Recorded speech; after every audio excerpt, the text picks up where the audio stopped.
네, 떠도는 여러분의 고견을 떴습니다.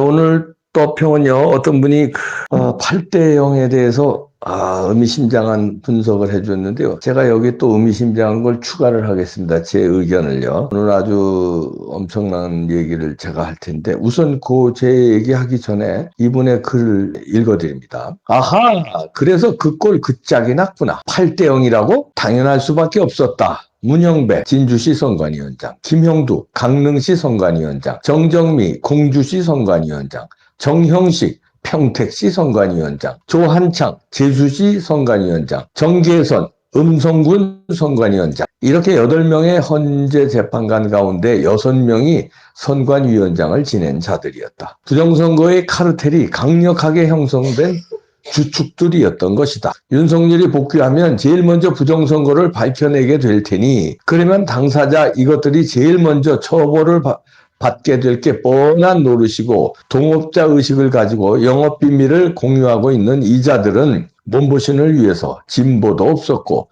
보수도 없었고 무조건 하나로 똘똘 뭉치게 됐던 것이다. 우리가 보수로 알고 있던 정형식, 윤석열의 추천 임명을 받은 이자는 오히려 한 수 더 떠서 주도적인 역할을 도맡아 판결문의 초안을 작성했다고 하지 않던가. 그러니 윤석열의 목부터 날려버려야 발 뻗고 잘 수 있다고 생각한 것이었다. 그래서 아주 쉽게 의기투합했고 윤석열의 목을 날린 것이다. 날려버린 것이다. 이건 음모론이 아니다. 팩트다. 자, 이런 얘기인데요. 8명 중에서 6명이 선관위원장 지낸 사람이니까 윤 대통령을 기각이나 각하시키면 어떻게 되는 거예요? 윤 대통령의 계엄이 옳았다는 거 아닙니까? 그러면은 자기네들이 부정선거를 직접 가담은 안 했을 거예요. 근데 방조범들이 되는 거거든요. 왜냐면 선관위원장들이고 방조범이 되고요. 그 다음에 직무유기가 되고요. 그 책임자들이 되는 거예요. 사법 처리의 책임자들. 그러니까 윤 대통령을 날릴 수밖에 없었다는 얘기인데요. 여기서 이제 정형식이 나옵니다. 정형식이. 이 사람은 이제 우리가 보수로 알고 있었던 사람인데, 이 사람과 그 다음에 우리가 믿었던 사람이 이제 김형두인데, 믿었던 사람들이 다 배신을 하고 8대 0이 된 건데요. 제가 오늘 또 다른 글에서 또 제보를 통해서 엄청난 얘기를 들었는데요. 이거는 일부분은 제가 방송으로 얘기한 게 있습니다. 일부분은. 그런데 쭉 틀을 맞추면 왜 이렇게 8대 0이 됐을까? 의아해잖아요. 4대 4다, 5대 3이다 그랬는데. 그리고 왜 정형식은 왜 배신을 했을까? 근데 이 뒤에 누가 세력이 있을까? 그러니까 우리가 이제 의심하는 건 돈이 왕창 들어가서 저수지에서 돈이 들어가서 그런 건가? 이런 얘기도 했는데요. 아무리 돈이 들어가도 설계자라고 하죠. 기획자가 없으면 이런 일이 일어나기가 어렵죠. 기획자가 있고 그 기획자는 근데 어마어마한 파워를 가지고 있는 사람. 기획을 하면 거기에 돈도 들어가면 이게 이제 그 든든한데 먹어도 될 돈, 먹으면 안 될 돈이 있잖아요. 아무리 큰 돈이라도 먹어서 안심이 되는 돈이라면 먹을 수 있죠. 그런데 예를 들어서 이거 먹었다가 잘못될 것 같다 하면은 아무리 큰 돈이라도 먹기가 어렵죠. 유혹은 되지만 100억 하면 유혹이 되죠. 그렇지만 야 이거 탈라면 나는 인생 작살나고 우리 가족들 어떻게 되지? 이 겁이 나는데 탈날 일이 없고 든든한 어떤 사람이든 어떤 조직은 얘기가 달라지는데요. 전 여기서 박근혜 대통령 때도 이렇게 비슷하게 당했잖아요. 그때도 뒤에 조직이 있었다. 근데 조심스럽게 얘기하는데 그 뒤에 조직은 저는 조중동이다. 그 봅니다. 또 제보 받은 것도 그런 게 있는데요. 조중동의 그 카르텔, 이건 뭐 어마무시하죠. 조중동의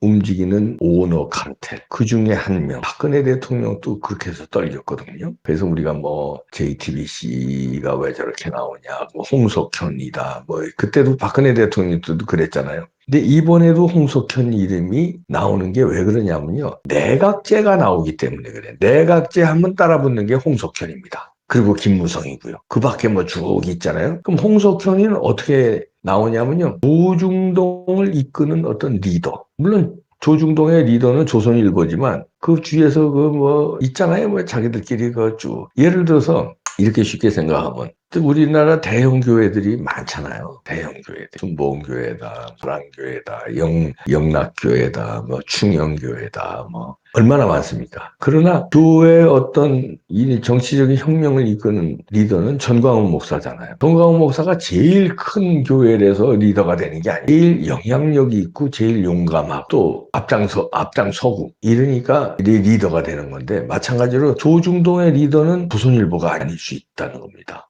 홍석현일 수 있다는 겁니다. 박근혜 대통령의 그 탄핵의 배후에도 홍석현이라는 얘기가 그때 많이 나왔었어요. 근데 이번에도, 왜냐하면 내각제를 꿈꾸는 사람 중에 하나가 이 홍석현이라는 얘기거든요. 그래서 내각제면 홍석현이 따라다닙니다, 항상. 왜 그럼 홍석현이 내각제를 이렇게 주무를까? 내각제라는 게 영향력 세력으로 집권을 한다는 거 아닙니까? 대통령제는 국민들이 그 사람을 뽑는 건데, 그게 아니라 저들끼리, 우덜끼리, 우리 파워가 제일 센 의원 중에서 대가리 숫자가 제일 많은 그룹에서 총리를 임명하면 그 총리가 행정부 수반이 되는 거 아니에요? 그 뒤에 조정하는 게, 홍석현이가 그 뒤에서 조정하고 싶다는 얘기죠. 자기의 휘하에 영향력이 있는 똘마니들이, 국회의원들이 많고, 그 영향력이라는 건 여러 가지가 있지. 신문과 방송을 가지고 있는 사람이니까 막강 파워가 있으니까 영향. 거기에도 또 쓰리구션으로 뭐 예를 들어서 정치자금이라도 이렇게 준다든지 그러면 그것도 또 영향력이 있고요.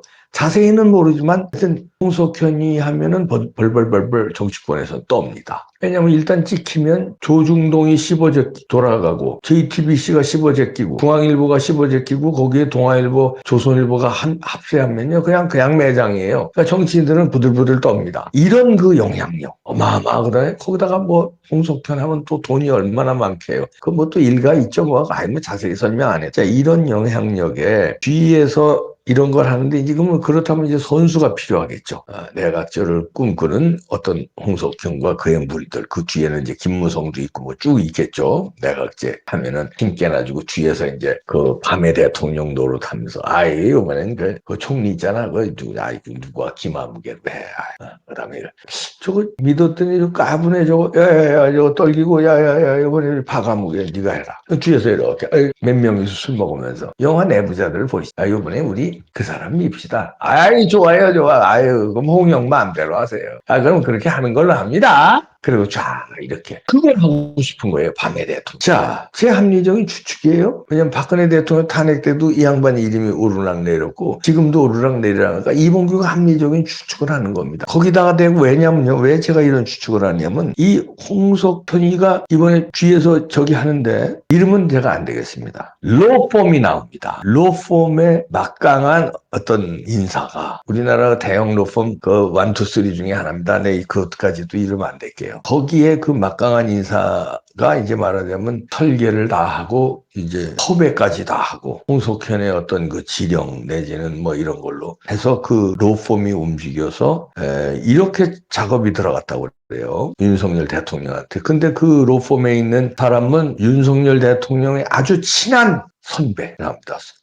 서울대 선배인데, 윤석열 대통령의 선배니까 이분은 이제 고등학교 시험 본 세대니까 경기고등학교 서울대까지만 얘기하겠습니다. 경기고등학교 서울대 출신의 윤 대통령의 선배인데, 이 사람이 이제 제안을 하기를, 개헌하자 윤 대통령한테. 그리고 우리가 탄핵 살려줄 테니까, 그러니까 기각이나 각하시키겠다는 거예요. 살려줄 테니까 6개월 후에 하야해. 그리고 개헌하고. 윤 대통령한테 말하자면 딜을 쳤다는 거예요. 살려줄 테니 6개월 후 하야하는 조건을 받고 내각제 개헌으로 가자. 근데 윤 대통령이 안 받았다는 겁니다. 안 받은 건 뭐 잘한 거죠. 그거 받았으면 야합하는 건데, 그럼 역사에 윤 대통령 아주 완전히 이거 역적되는 건데 그거 받겠습니까? 안 받았지. 개헌을 해도 내가 국민들과 하고, 임기를 단축해도 내 의지대로 1년이면 1년 자르고 내 의지대로 하지. 그렇죠. 당신들의 협박이나 이런 제안에 의해서 내가 하면 그렇게는 할 수 없다는 얘기겠죠. 그래서 안 받았다는 겁니다. 그래서 갑자기 8대 0으로 만들었다. 왜냐면 8대 0으로 만드는 시나리오는 이미 짜져 있었는데, 시나리오는 딱 짜져 있었고 판결문도 이미 다 나와 있었다는 거예요. 그런데 뭐 일부가 이제 동요 좀 하고 그랬는데 딜을 쳤는데 안 되니까, 동요하는 그 말하자면 이제 그것도 탑돌마이들이라는 거예요. 예를 들어서 뭐 김영도 조금 전에 나온 정형식 이런. 근데 이 정형식은 누구냐 하면은 3명의 아주 절친이 있답니다. 조금 전에 제가 얘기한 그 모 로펌의 모 유력 인사가 관우, 장비, 유비처럼 셋이서 아주 엄청난 그 그룹이 있답니다. 세 명이 아삼. 거기에 정영식과 동서관이 한 명 있대요. 라고 하는 정영식과 동서관이 있다는데 이렇게 해서 연결이 돼서 뭐 주저앉힐 수가 있는 거죠. 이제 네트워크가 일단 되니까 동서관이니까 자유롭게 컨택이 되고 협박이나 압박이나 회유나 이제 그 안테나가 되는 거 아닙니까? 이런 식으로 하고 그다음에 그 김형두는 아까 얘기한 로펌의 그 강력한 그 사람의 말하자면 뭐 꼬분 같은 수족같이 쭉 이렇게 오랜 기간 밑에서 일했던 사람 그 사람의 영향력이 그 로펌에 있는 그 사람 영향력으로 쭉 야, 너 움직여서 정영식 그 주저앉히게 하고, 야, 너, 김영도는 완전히 자기 이제 뭐 계속 데리고 다니는 사람이. 데리고 다녔다는 건 그거죠. 끌어주고, 내가 예를 들어서 법원장 갈 때 쭉 끌어주고, 내가 어디 갈 때 쭉 끌어주고, 이런 게 또 있거든요. 검찰이나 법원에. 그러니까 야, 이번에, 야, 팔대형으로 가자. 아, 이거 안 되는데. 아이, 가. 야, 그냥 뒤에 있잖아. 회장님이 그렇게 하래. 에이? 회장님이요? 알겠어. 뭐, 이렇게. 아니, 이봉규 추측이에요. 이봉규 추측입니다. 비슷한 제보 받은 것도 있고. 그렇게 해서 이런 8대0 작업이 되지 않았나. 요는 이렇습니다. 결론을 얘기하면, 아까 떠평 얘기대로 8명 중에 6명이 선관위원장 출신이고, 자기들이 죽을 수 없는 한판이에요. 윤 대통령이 살아남으면 자기들이 죽어. 거기에다가, 이렇게 배반하면 안 될 사람들, 예를 들어서 정형식이라든가 김영두가 배반한 건 그 위에 내각제 세력의 딜이 있었다. 근데 그 딜을 윤 대통령이 거절하니까 정형식과 김영두도 그 영향력에 의해서 말하자면 무너진 게 아니라 그 뭐죠 든든한 뒤에서 배경이 시키는 대로 한 거 아니냐 하는 게 이봉규 추측입니다. 평론가가 추측도 못하냐. 결론은 또 나중에 또 할 기회가 있겠습니다만 여기에서 또 행동대장들이 있습니다. 이걸 그러면 누가 윤 대통령하고 이렇게 딜을 치고 또 어떻게 했냐. 그건 나중에 또 풀어보죠. 아, 이봉규식 소설이 긴장 들어가지 마라. 그거 왜 그래? 알만한 사람들이. 아예 뭐 추리소설도 못 쓰냐? 평가도 못해? 왜 이래? 꼭 밀어붙이다가 그게 실패해서 대통령 선거가 콜 수 없이 가면 윤심이 누구냐? 지금으로 봐서는 김문수가 제일 가까운데 윤심을 우리가 나중에 그러니까 우선은 윤석열 돌아와야 된다. 어게인 윤석열이. 탄핵 누구야?